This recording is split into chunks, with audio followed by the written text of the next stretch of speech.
Additionally, there needs to be a coachability of the entrepreneur that needs to occur. Then also the team, it needs to be balanced in terms of the talents to win the market. And also there needs to be respect. And so though I would say those are the most important. Welcome back, everyone, to the Geeks, Geezers, and Googlization Show, the home of Googlization Nation, where we talk with HR and business thought leaders about the crazy shift going on in the world of business, technology, and HR. Here's your host, Ira Wolf, and co-host, Joyce Joya.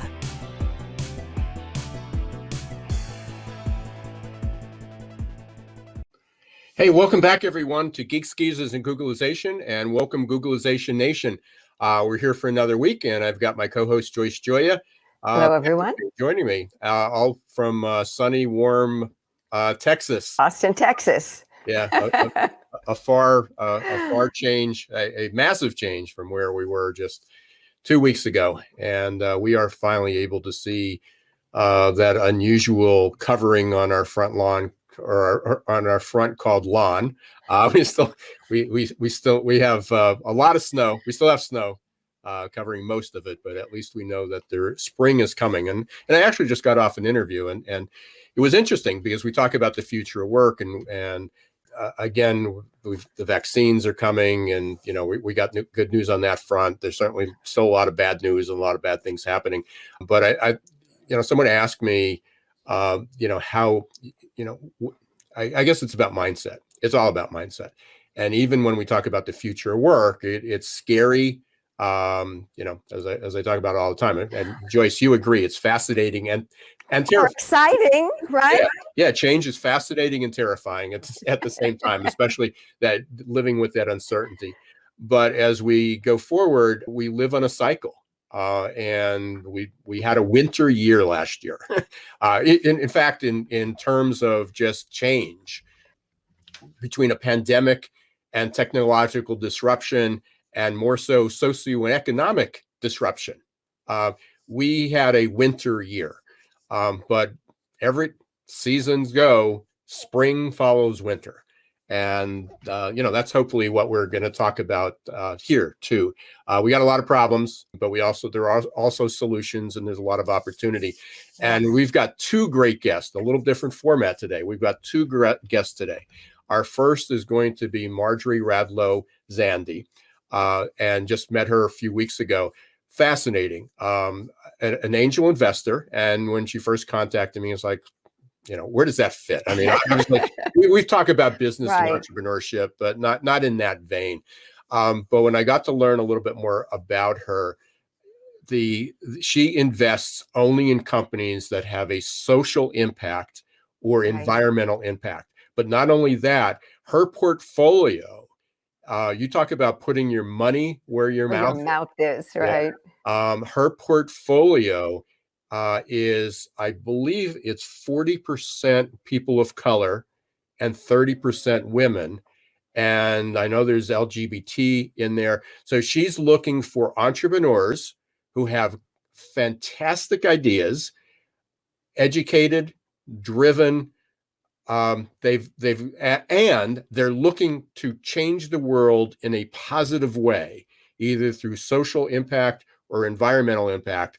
Fascinating. And, she's got great stories, and she's going to I know we're going to talk about, what are some of the things that people have, you don't have to be a startup. You can be a large corporation.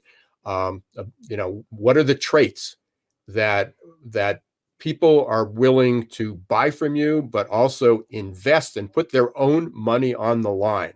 So that's what we're going to be talking about with Marjorie. Angel investors, Ira, do such an important job for our society. And many people don't even know who they are, what they do. Well, so I'm glad that we are highlighting Marjorie today. And beyond that, you think about the minority. I mean, they're going to go to a bank with what? No collateral. They may have an equally good idea. They may have opportunity, but they live in an underserved area, or there is prejudice in the world.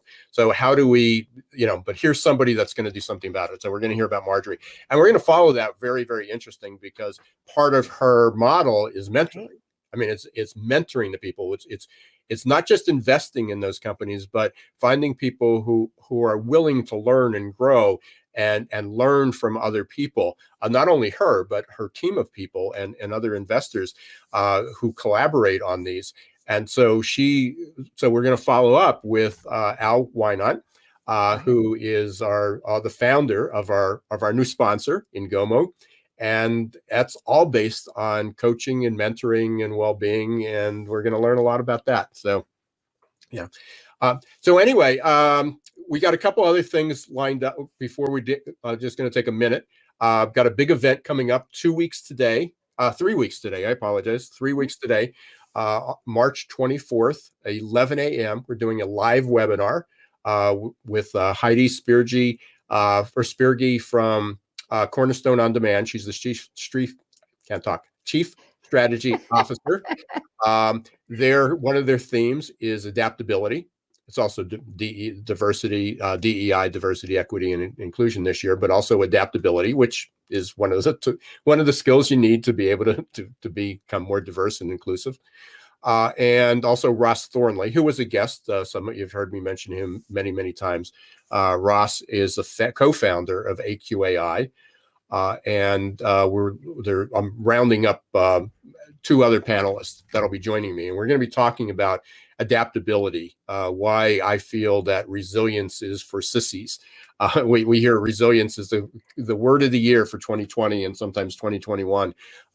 But it's talking about how can you create an organization that will grow and thrive in this. It's not a new normal, it's a new wave of normal. It's just the next wave of normal that we're going to have. So you can, many different ways that you can register for that, but the easiest, just go to my website, successperformancesolutions.com, and there's a button right at the top, and there'll probably be a pop-up coming. So, or you can sign up at googlizationnation.com, join the community, and you will get updates and including information about our future podcasts each week, a reminder of who was on last week, but also events like the webinars and a lot of other events that we're planning throughout the year. So, and it's free, and you'll get a weekly newsletter. So please go to googlizationnation.com and please register for the Adaptability Mini Summit that we're going to have on March 24th. So let's get to our guests. Marjorie Radlo-Zandi. Welcome, Marjorie. Thank you. Thank you for having me. Hopefully we did justice on your intro, a little bit of background. Absolutely you did. But right now I'm actually up to 50% people of color and 50% women. I made some additional investments. So it's Wow. So that's a little update. Okay. Well, thank you. And thank you for all you do. I mean, it's so important. We talk, again, one is I'd like to get, you can maybe give the simple version of what an angel investor is, because many people may not know. People are interested in entrepreneurship, starting businesses, they got ideas, but they go to the bank. They go to a bank, they don't do it. They hit all their friends and family up. They're maxed out, and the credit card's got a $25,000 loan on it. So, what do we do next? How do we get beyond that? And you have all that, and the bank says, nah. So we'll talk about what an angel investor is, but also about what you're doing differently.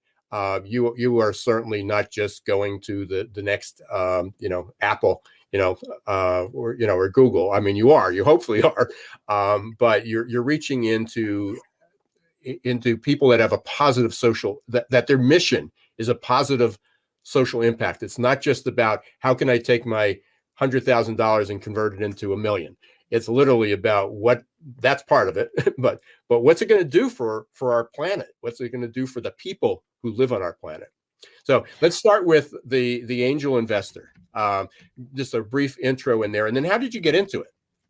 Okay, so I got into it because I actually got funds from an angel investor in order to grow my business, which I grew a food safety diagnostic business to about 100 countries and sold it to $1 billion player.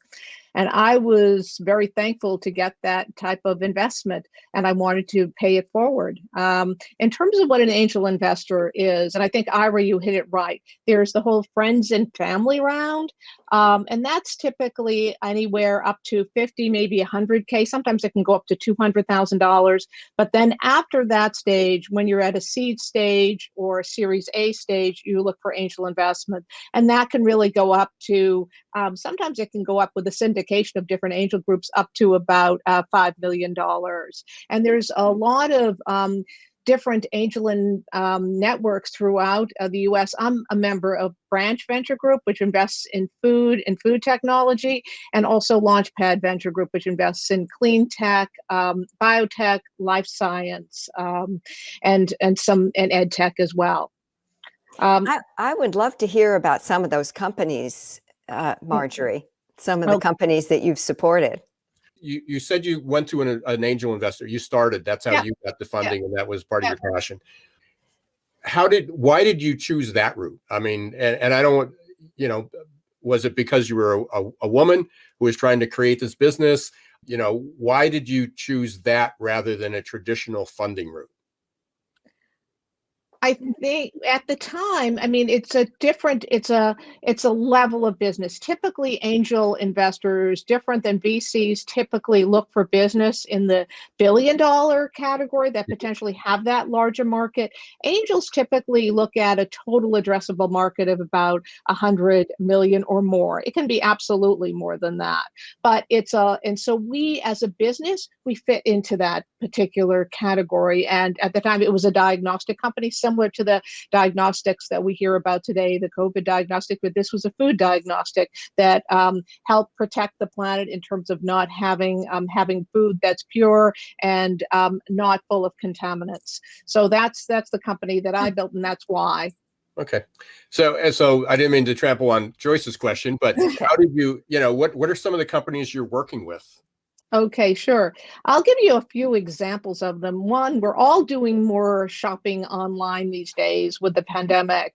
And actually, I was fortunate enough to meet a Black entrepreneur who started a company called Food Space. And what he did, we all have the problem. We shop online and sometimes the substitutions are a little off. For example, I asked for 4 limes. And there was a substitution. All of a sudden, the order comes, and there's 40 limes.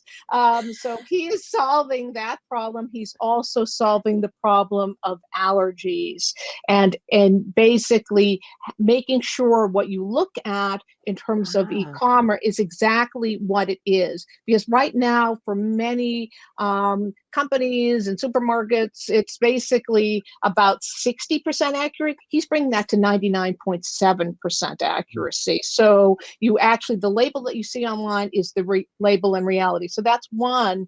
Another company that I was headed by a woman, her name's Ashley Kalinakis, and she started Torigen. And what she did is she created a personalized immunotherapy. So when a dog develops cancer, she's able to take some of that tumor cell and create a personal immunotherapy to eliminate the cancer in that dog. So this is just absolutely huge. And yes, it does have some human applications as well. And the last company I'm going to highlight, I mean, I can go on and on and on about this, but is Atlantic Sea Farms. For those of you who have kelp or eat kelp at all, you'll see that it can be, if you look at the label, there's some dye in there. So what this woman do, her name is Brianna Warner, and she created a company that would create a whole new actually market and actually business within the state of Maine. And so when lobster men or lobster women are off season, what could they do? This creates a whole other market for them and the ability to earn a living in the off season. At the same time, it's making our oceans cleaner. I love that. I love win-win programs. Yeah, I mean, it's so exciting, isn't it? Wow. It absolutely is exciting. Yeah, absolutely. And just actually one more I want to highlight too is in the veterinary space, where you bring your dog or cat in and they've been swimming and there's a bad ear infection. But what happens is they say, well, we think it is that, we need to send it to the lab. So it's another few $100s to send it to the lab, get it, and your dog or cat develops a much stronger ear infection. This company, QSM Diagnostics, it diagnoses everything in the lab, in the veterinary office, before you leave, and you get the medication right there. And in these days, there's an at-home option as well. So, wow, that's just amazing. yeah. So one last question for you. Yes. Many of our listeners are HR directors. Yeah. How can HR support social entrepreneurship? Well, there's a lot, I'd say, from an HR perspective. One, there's a lot of different technologies in the HR arena. And actually, as I look to, it's with Launchpad Ventures in the tech space, there's all different types of companies that have come about to make it, whether it's serving employee, and right now where people are working many times at home, how are you being connected? So there's a lot of new companies in that arena. Look out for those new companies. And a lot of those new companies they're terrific. They're terrific for your organization. They're also, many are headed by women, many by people of color. So that's one way to do it. The other way is, if you see out in the market a particular company that's of interest that is aligned with your corporation, a lot of large corporations or even medium-sized corporations take a piece of a small corporation to help them grow. And sometimes what happens is they look at that company for acquisition in the future. So those are some ways. Thank you. That was fascinating. And Yeah. that was a great question, Joyce, because we talk a lot about company culture on the show, and we're going to, again, and even with Al later, we're talking about mentoring and part of that, building that culture and caring. But there is a model that talks about helping each individual build their brand, helping them realize their potential. And that's really should be the goal of almost any company, is how can we help people become the best they can be? Or as Al says, be more. Hashtag be more. As we do that, this is a great opportunity. How can we instill a level of entrepreneurship in everyone? And it doesn't mean that everybody's going to go out and want to own their own company or invest, and maybe they don't even have the idea to be able to do that. But be able to provide them the skills. But within almost every company, there are going to be people that do have this aspiration, or maybe they have an idea or a concept or a business model that could help their employer, and being able to nurture, that as well. So I think, talking about entrepreneurship within a company, it's like, well, entrepreneurship is only at the CEO level or the founder level, and it shouldn't be. But going back to the people that you're looking for, and this is important, what do you look for in a person who comes to you? And I know I've been involved, not personally, but I've actually was part of a task force for bringing entrepreneurship into Lancaster County and other areas. So we worked with VCs, or we worked with angels, and we worked with the VCs. But what are some of the traits that you look for in somebody that says, that is a good idea? It's not just, I have a good idea, here's my business plan, I would like $100,000. I know you have different criteria, and then you're also trying to match personalities and mindsets with that. Yeah, I'd say, good question. It's about the person, and it's also about the team. It's making sure that the team, often there is a person who's very strong in the commercial area. And let's say it's a science and technology. You want to make sure there's another person on the team that's equally strong in the technology area. There's also a huge, just like within corporation, we all need to give feedback and get feedback. That's the same in terms of the entrepreneurial environment. Be able to be mentored within that, and also look for the respect that they play you, because they're going to have the same type of respect both with their employees and also prospects and customers. So it's really the actual entrepreneur, even if it's the best idea in the world, if it's not the right entrepreneur that one really thinks can bring it and really go the distance and have what it takes internally, and has the respect of not only the investors but the entire team. That's what's really important. And additionally, one that knows their numbers. If one doesn't think numbers, it's really important to know your numbers. So it's all about the talent? It is a lot about the talent. It is. And yeah. Yeah, I mean, I remember when I was working, and it was really a great opportunity I had, because I learned to appreciate all that goes into it. One is, I guess the question I'd have for you is, what percentage of the companies that you invest in actually succeed? And are there some that you've made some mistakes? What have you highlighted one, a really good one? Yeah. But what are some of the mistakes that just having that good idea and good financials and good background you would make? So Okay, good. Yeah, another good one. In terms of percentage, I'd say that a third of the companies I invest in succeed wildly. A third succeed somewhat, meaning maybe twice your investment that you put into it, and a third not so well, so I'd say that is pretty good overall if you look at the overall market. In terms of mistakes that I have made, it's with a particular entrepreneur that did not listen to feedback. And as a matter of fact, what happened is there was a pitching event, and we had a number of rehearsals and feedback and everything else. So the event happens, and the entrepreneur said, you know what? I'm going to change my business, and I'm going to change everything we talked about. And so it's like, well, that didn't really work so well.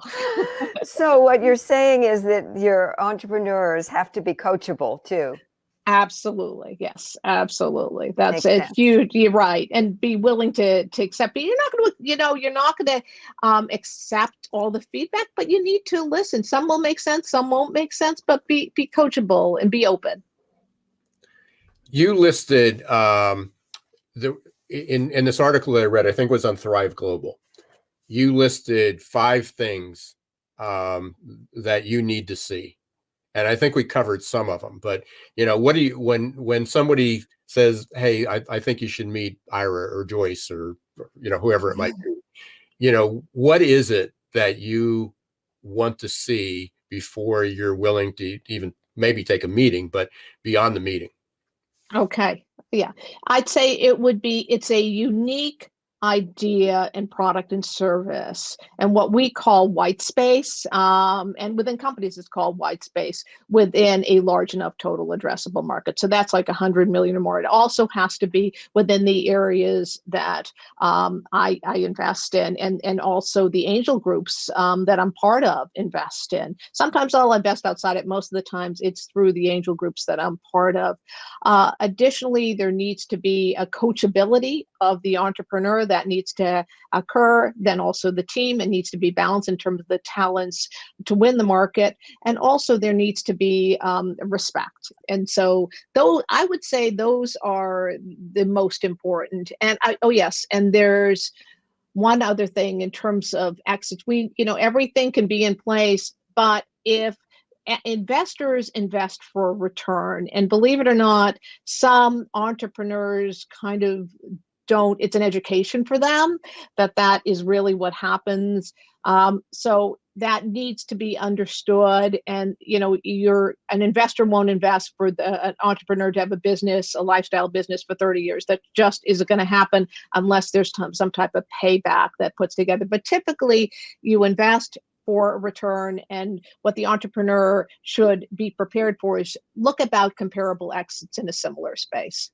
That's really interesting, because there's so many people that sort of toss around the term entrepreneur, and I know it probably means a little bit different, but you brought up the difference between a lifestyle business and maybe a startup. Where can you just explain that a little bit in from your viewpoint? because Okay. you're putting your money on the line. So Right, you're putting I'm your willing money. to- I'm willing Okay. to invest in my lifestyle business.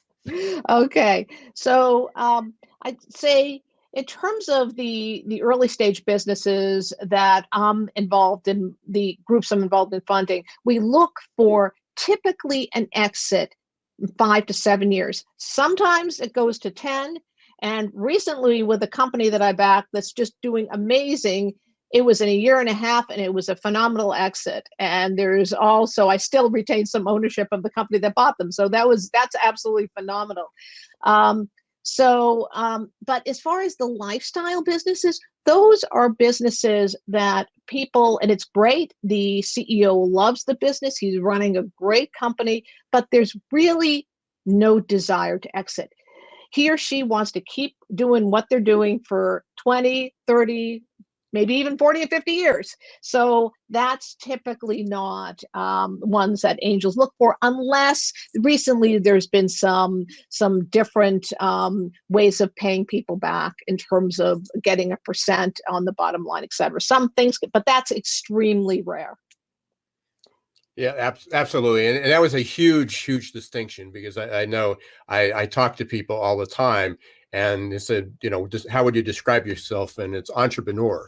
And again, they've taken some risks, but the risks they're taking are for them.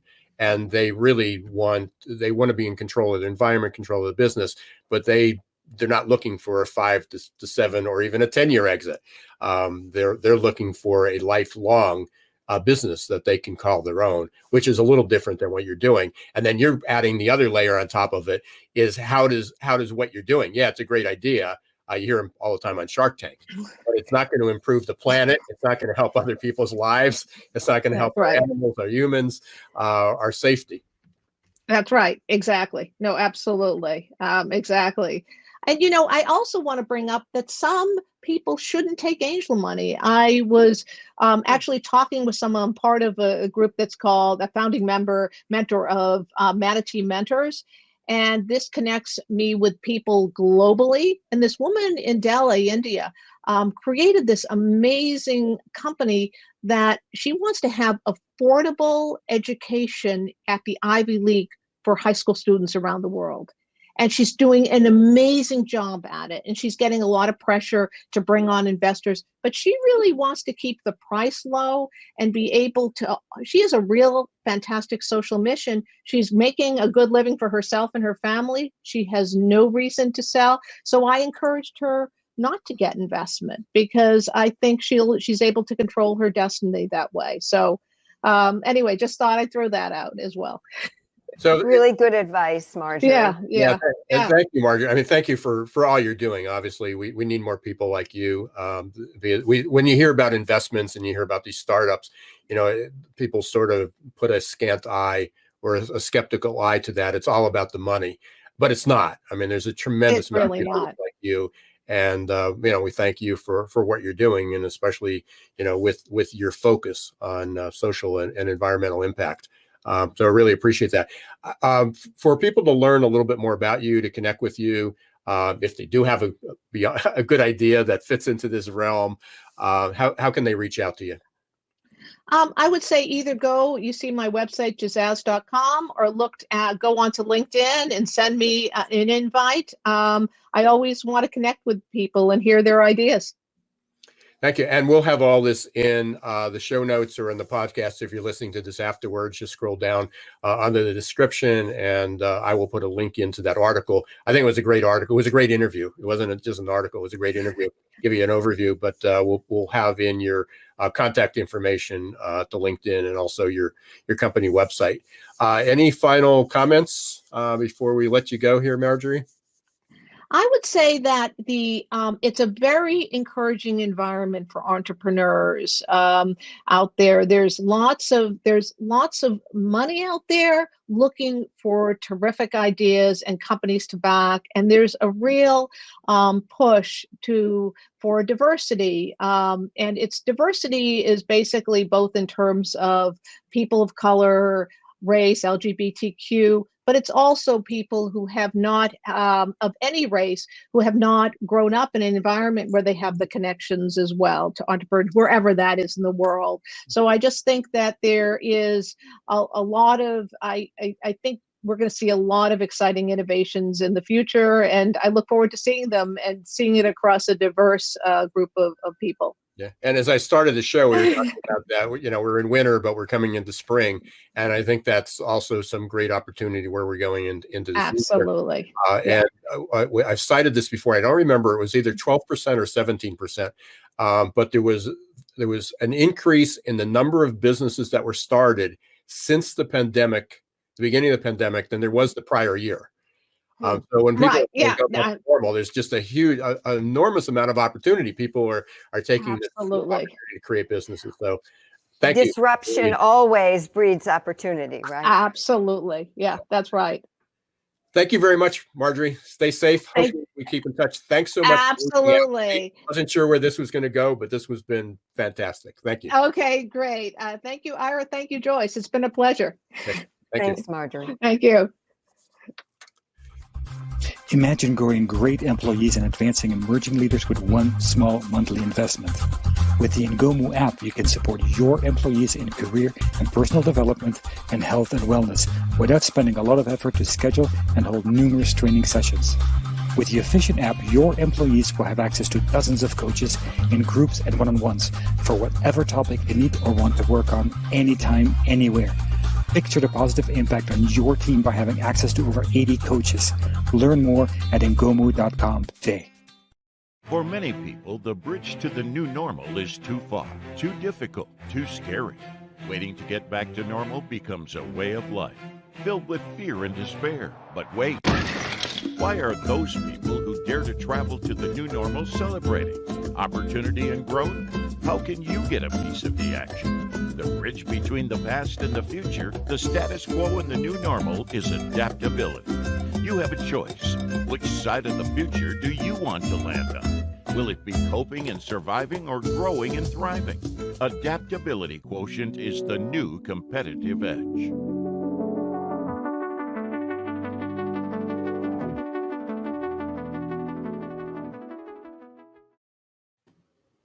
Hey, welcome back, everyone, to Geek Teasers and Googleization. Thank you for being part of Googleization Nation. If you're not a subscriber to Googleization Nation, please do so. We are going to have our second guest, Al Wynot. You just saw the commercial, hopefully, for Ngomo. He is the co-founder of that. And Joyce introduced Ngomo to our Googleization Nation and to our audience. But we're going to hear directly from Al. Hopefully Al is available. And there is Al. There he is. Yeah, Al told me right before the show he was getting his makeup and hair done. So, so you're looking great, Al. Thank you. And thank you so much. I'm excited to learn a little bit more about what you do as well. I mean, I know the basics of it, and but it's exciting, and it was a great fit to what Marjorie was talking about, because mentoring and helping others is so much a value part. So I'm going to allow Joyce to take it from here, and we're going to learn a little bit about Ngomo. So Al, first tell us a little bit about the new Ngomu app. First of all, thank you for having me here today, and it's good to see you both. So the app, we are a brand new app that's launching this month, and it's our mission really to uplift humankind by making a positive difference in the lives of many. That's our company statement. And we really do this by connecting personal development, health and wellness, and career development coaches through our learners, which are subscribers in the app. And we do that via live virtual sessions, one-on-one sessions, and small group coaching through the app.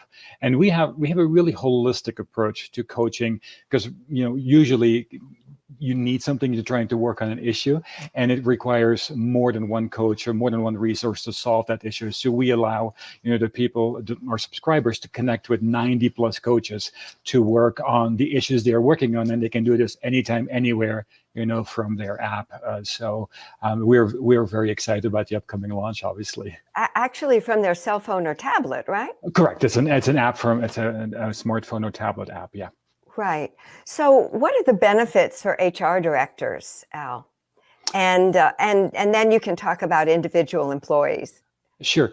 I think from the HR director and the program development professionals, there's a lot of issues that they deal with. So when it comes to training and development, there's a big cost associated with that, but also the time and scheduling and planning that, finding the right time for employees to come together. And especially now when everyone's working from home in different time zones, different countries, sometimes there's a lack of interest from the employees they have to deal with. There's generational cultural differences people have to deal with.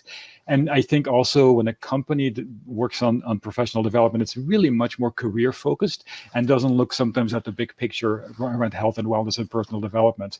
And we know that there have been many studies that have shown if you coach, if you provide those tools to your employees, it has a significant positive impact on retention, avoiding burnout, and all that kind of stuff.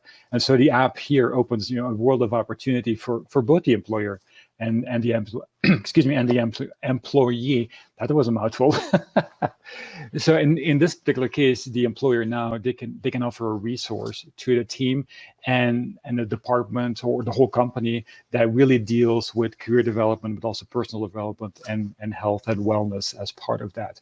And our coaches do that through live virtual sessions, so employees can participate live in this and actually be coached. It's not a course, it's not some PowerPoint that people are speaking. So it's actually a coaching opportunity. And then there's also an opportunity for the learners to work one-on-one. So if there's an issue they need to work on, that's a little bit more personal potentially. They can do one-on-ones. And then we also have an opportunity for companies to come together and say, these are great coaches. Can we build a program with that as well? So it's just a really fantastic opportunity to have access to 90 really experienced coaches from the corporate perspective. And what that really means in the big scheme of things, it's rather than building that personal development, a professional development thing out in a company. Now you have that whole that access available to all those coaches. And if you one learner or subscriber or employee may want to learn about, they don't want to be more successful, so they want to learn about sales and about speaking and building effective teams or emotional intelligence and all those different things. But then other people may have other items they want to add to that. That's more personal. That's more health and wellness related. So we feel that holistic approach really benefits the team's overall productivity, retention, and so on. So that sounds like a tremendous range of different skills and abilities that your coaches have. And I know that you call them learning communities, right? We do. It's interesting. It's an interesting way of thinking about people being in collaboration and partnership. Share with us a few of the different learning communities and coaches that you're most interested to see how things will evolve. So I talk about this really in kind of a, as I've been speaking with people, rather than not favor any of the coaches in the big scheme of things. But for example, we see this a lot with people around professional development. They come in and they say, we want to be more successful. And I want to have a promotion. I want to be better in my job. What does that really mean? For one learner, that may mean that they really need to work on pitching, on public speaking, on telling their story. But for another one, that may mean, great, you have all these capabilities, but I am overworked. I can't manage my schedule. I'm totally stressed, and so on. So there's all these different combinations you can do. So, for example, we have Brian Q. Davis, and he coaches on sales in his warrior selling community. And then I'm excited about Robert Mack, which we've just brought on. He's an Ivy League educated positive psychology expert, celebrity happiness coach, and he coaches on executive presence, which is amazing. And then we have Amanda Franconzani, who is actually based in Switzerland, and she's a senior executive with 30 or so years experience and has worked with MTV, Pirelli, Prada. So she brings that experience to our learners. Yeah, I can go on forever, honestly. Sounds like you have a lot of diversity among your coaches. How important is diversity to your I think Joyce, I can't hear you, but I think I know what to. Yeah, and it's interesting listening a little bit to your previous guest. I mean, diversity is really important to us. And so first, I'm really excited about the caliber of the coaches we bring. And it's important for us that our coaches reflect what the world looks like out there. And our coaches should reflect reality as part of that. And we also believe that we should celebrate diversity and, use our voice really to help with that, again, with that uplifting humankind by making a positive difference in many. But what that really means for us at the company, we interpret diversity very broadly. And it means, every color, ability, background, orientation, gender identity. And so that's how we look at diversity. And we feel that if we commit to that genuinely, not as a marketing ploy, but that's really what we are committing to genuinely, that the people out there, the learners that are looking to be coached, and we'll find coaches who speak their language, understand their life. And so it opens up an opportunity to have a broader group of learners come into the group as well. So we feel we can serve more people doing it that way. And, if I could share some numbers, which I'm actually very proud of, so I always want to throw those out. I mean, 44% of our coaches identify as African American or Black, Latino or Hispanic, Asian, or two or more identities or ethnicities. 79% of our coaches are women. 6% of our coaches identify as disabled, and 15% of our coaches identify as GLBTQ. I mean, and those I believe are a great reflection of what the world looks like out there. So. And we have coaches in 10 countries. They do all their sessions in English, but we can do 9 more languages as well. So it's really a fabulous group of human beings who have placed their trust in us, and then obviously the learners will place their trust in them as well. That's very cool, because if HR directors have offices or plants in other countries, they could certainly use your bilingual coaches, your other speaking coaches in that way.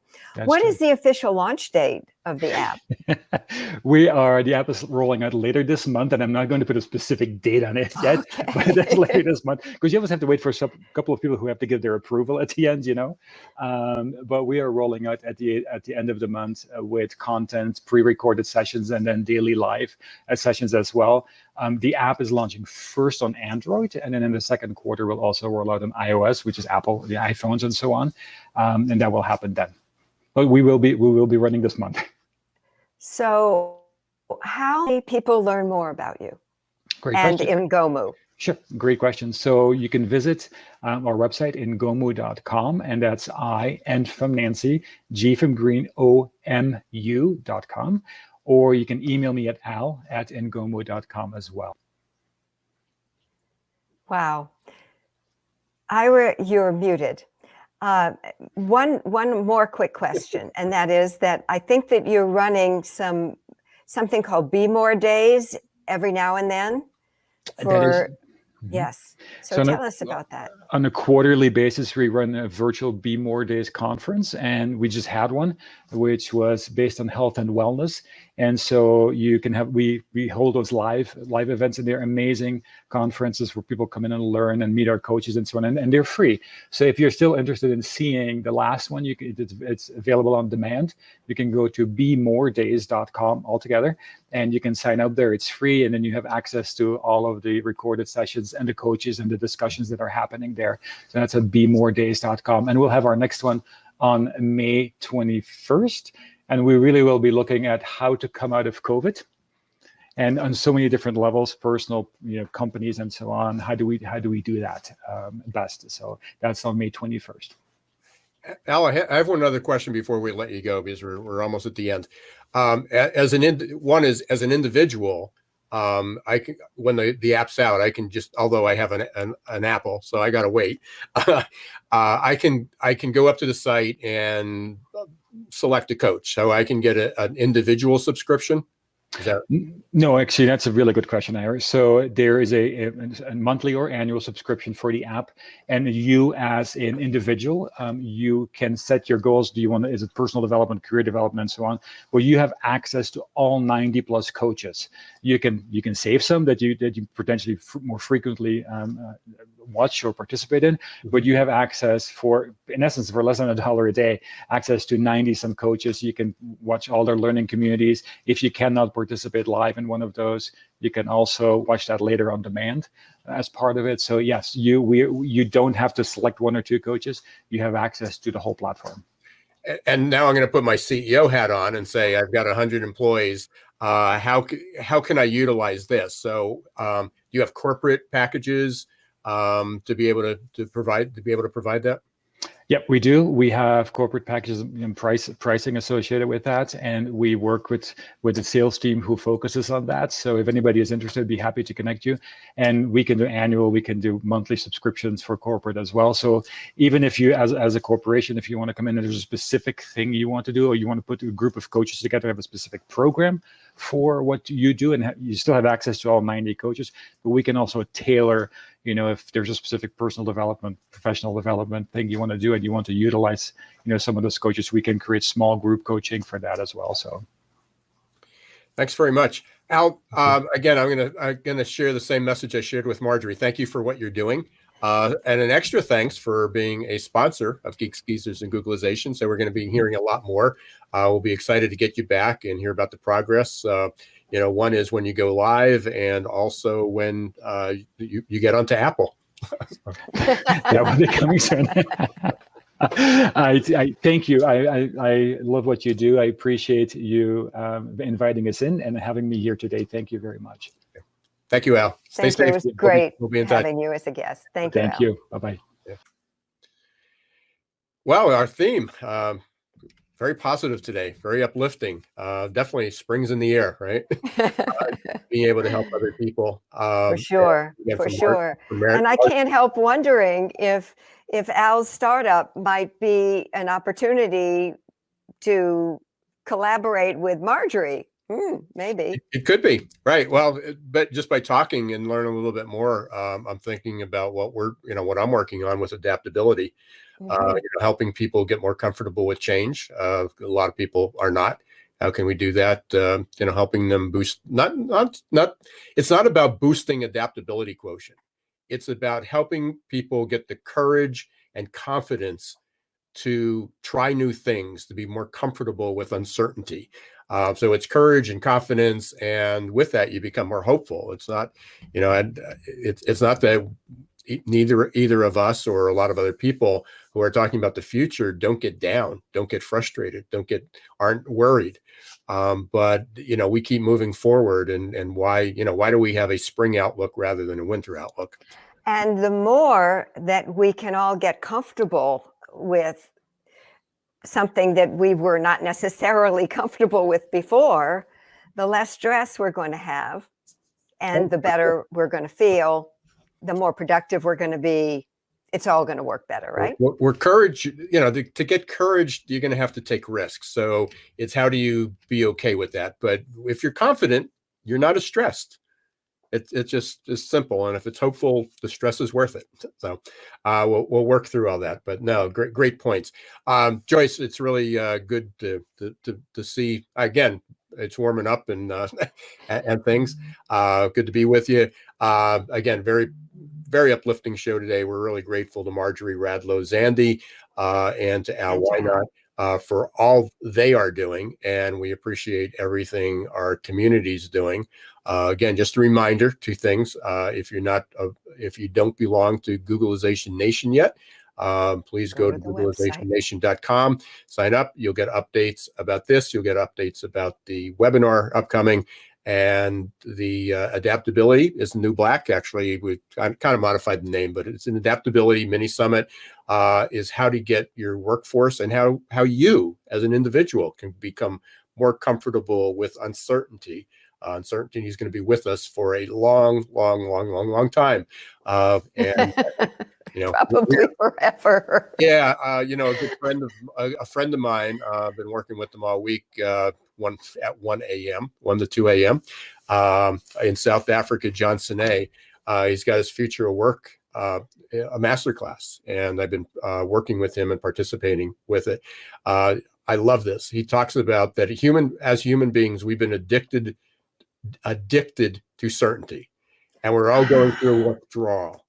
And there's a whole deeper side of that. But John Johnson, we interviewed John actually back in the summer. So it's SANEI. If you go back into our Geeks, Geezers, and Googlization archives, great interview with him. Super good guy. And really appreciate all he shares. We are at the end of another Geeks, Geezers, Googlization. Next week, we have Romy. Actually, we're going to be talking about Fairy God Boss. I love that. About women in the workplace. It's about having a very positive, inspiring, engaging culture. And the CEO, Romy, is going to be with us. So we'll hope you join us again. And until next week, don't let the shift hit your plans.